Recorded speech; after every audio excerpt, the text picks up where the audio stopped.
दशरथ ने जटायु को दिया राम का दान। धार्मिक मान्यताओं की कहानियों के अनुसार यह भी कहा जाता है कि जब जटायु ने राजा दशरथ का युद्ध में सहयोग किया था, राजा दशरथ अपनी साधना में लीन एक पेड़ के नीचे बैठे थे। कुछ राक्षसों ने राजा दशरथ पर आक्रमण करने का प्रयास करने ही वाले थे। तभी जटायु ने आकर राक्षसों से युद्ध किया और राजा दशरथ के प्राणों की रक्षा की थी।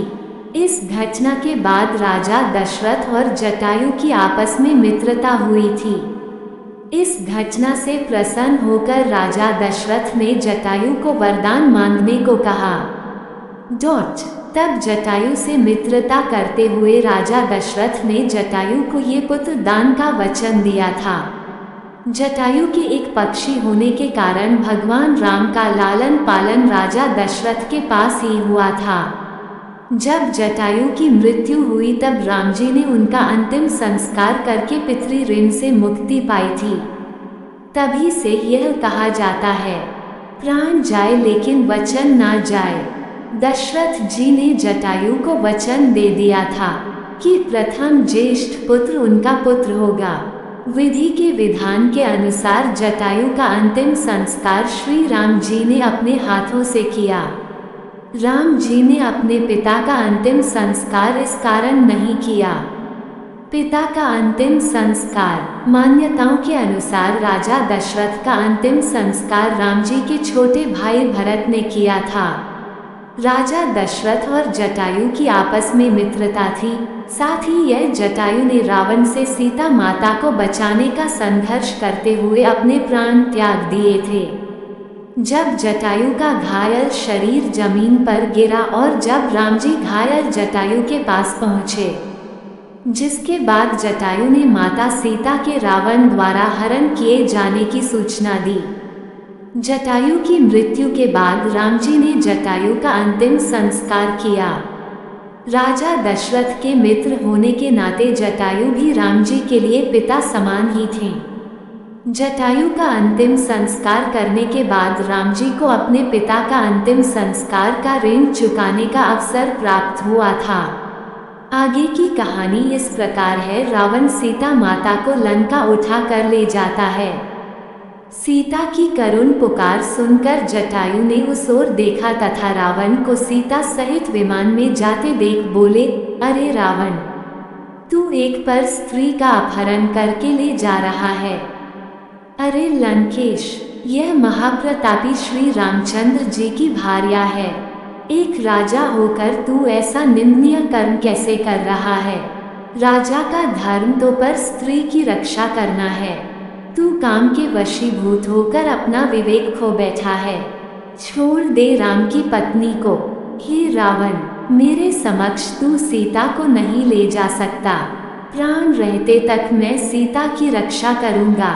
ठहर, मैं अभी आता हूँ तुझसे युद्ध करने। जटायु के इन कठोर अपमानजनक शब्दों को सुनकर रावण उसकी ओर झपटा जो सीता को मुक्त कराने के लिए विमान की ओर तेजी से बढ़ रहा था। विशालाकार दो पर्वतों की भांति वे एक दूसरे से टकराए।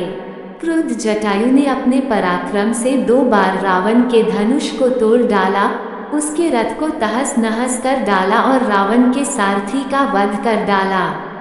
उन्होंने मार मार कर रावण को घायल कर दिया। घायल होने के बाद भी रावण वृद्ध और दुर्बल जटायु से अधिक शक्तिशाली था। अवसर पाकर उसने जटायु की दोनों भुजाएं काट दी। पीड़ा से व्याकुल होकर मूर्छित हो वह पृथ्वी पर गिर पड़ा। जटायु को भूमि पर गिरते देख जानकी हा राम, हा लक्ष्मण कहकर विलाप करने लगी। रावण ने सीता को उसके केश पकड़कर उठा लिया और आकाशमार्ग से लंका की ओर उड़ने लगा। उस समय उन्नत भाल वाली, सुंदर कृष्ण केशों वाली, गौरवर्णा मृगनयनी जानकी का सुंदर मुख रावण की गोद में पड़ा ऐसा प्रतीत हो रहा था जैसे पूर्णमासी का चंद्रमा नीले बादलों को चीर कर चमक रहा हो। सीता का क्रंदन सुनकर वन के सिंह, बाघ, मृग आदि रावण से कुपित होकर उसके विमान के नीचे उसके पीछे पीछे दौड़ने लगे। पर्वतों से गिरते हुए जलप्रपात ऐसे प्रतीत हो रहे थे मानो वे भी सीता के दुख से दुखी होकर करुण क्रंदन करते हुए अश्रु बहा रहे हों। श्वेत बादल से आच्छादित सूर्य भी ऐसा प्रतीत हो रहा था जैसे अपनी कुलवधू की दुर्दशा देखकर उसका मुख श्रीहीन हो गया। मार्ग में सीता ने नीचे एक पर्वत पर 5 वानरों को बैठे देखा। उनको देखकर सीता ने ये सोचकर कि शायद ये राम को मेरा समाचार बता सके, अपने सुनहरे रंग की रेशमी चादर में वस्त्र आभूषण बांधकर उसे उन वानरों के बीच गिरा दिया। तीव्र गति से उड़ने में व्यस्त रावण को सीता के इस कार्य का बोध नहीं हो पाया। वनों, पर्वतों और सागर को पार करता हुआ रावण सीता सहित लंकापुरी में पहुंचा। वहां उसने सीता को मय दानव द्वारा निर्मित सुंदर महल में रखा और क्रूर राक्षसियों को बुलाकर आज्ञा दी, मेरी आज्ञा के बिना कोई भी इस स्त्री से मिलने न पावे। ये जो भी वस्त्र, आभूषण, खाद्य पदार्थ मांगे वो तत्काल इसे दिया जाए। इसे किसी भी प्रकार का कष्ट नहीं होना चाहिए और न कोई इसका तिरस्कार करे। अवज्ञा करने वालों को दंड मिलेगा। राम को इस प्रकार दुख से कातर और शोक संतप्त देख लक्ष्मण ने उन्हें धैर्य बंधाते हुए कहा, भैया, आप तो सदैव मृदु स्वभाव वाले और जितेंद्रिय रहे हैं। शोक के वशीभूत होकर आप अपने स्वभाव का परित्याग मत कीजिए। हे रघुकुल भूषण, कितने ही महान कर्म, अनुष्ठान और तपस्या करके हमारे पिता महाराज दशरथ ने आपको प्राप्त किया है। आपसे वियोग हो जाने के कारण ही उन्होंने अपने प्राण त्याग दिए। आप धैर्य धारण करें। संसार में प्रत्येक प्राणी पर विपत्तियां आती हैं, किंतु विपत्तियां हमेशा नहीं रहती, कुछ काल पश्चात उनका अंत हो जाता है। हमारे गुरु वशिष्ठ जी के 100 पुत्रों का एक ही दिन में गुरु विश्वामित्र ने वध कर दिया था। देवता तक भी प्रारब्ध की मार से नहीं बच पाते, फिर देहधारी प्राणी कैसे बच सकते हैं। आप तो स्वयं महान विद्वान हैं, मैं भला आपको क्या शिक्षा दे सकता हूँ। आप परिस्थितियों पर विचार करके धैर्य धारण करें। इस जनस्थान में खोजने से कहीं न कहीं हमें जानकी जी अवश्य मिल जाएंगी। लक्ष्मण के सारगर्भित उत्तम वचनों को सुनकर राम ने प्रयासपूर्वक धैर्य धारण किया और लक्ष्मण के साथ सीता की खोज करने के लिए खरदूषण के जनस्थान की ओर चले। मार्ग में उन्होंने विशाल पर्वताकार शरीर वाले जटायु को देखा। उसे देखकर उन्होंने लक्ष्मण से कहा, भैया, मुझे ऐसा प्रतीत होता है कि इसी जटायु ने सीता को खा डाला है। मैं अभी इसे यमलोक भेजता हूँ। ऐसा कहकर अत्यंत क्रोधित राम ने अपने धनुष पर प्रत्यंचा चढ़ाई और जटायु को मारने के लिए आगे बढ़े। राम को अपनी ओर आते देख जटायु बोला, आयुष्मान, अच्छा हुआ कि तुम आ गए। सीता को लंका का राजा हर कर दक्षिण दिशा की ओर ले गया है और उसी ने मेरे पंखों को काटकर मुझे बुरी तरह से घायल कर दिया है। सीता की पुकार सुनकर मैंने उसकी सहायता के लिए रावण से युद्ध भी किया।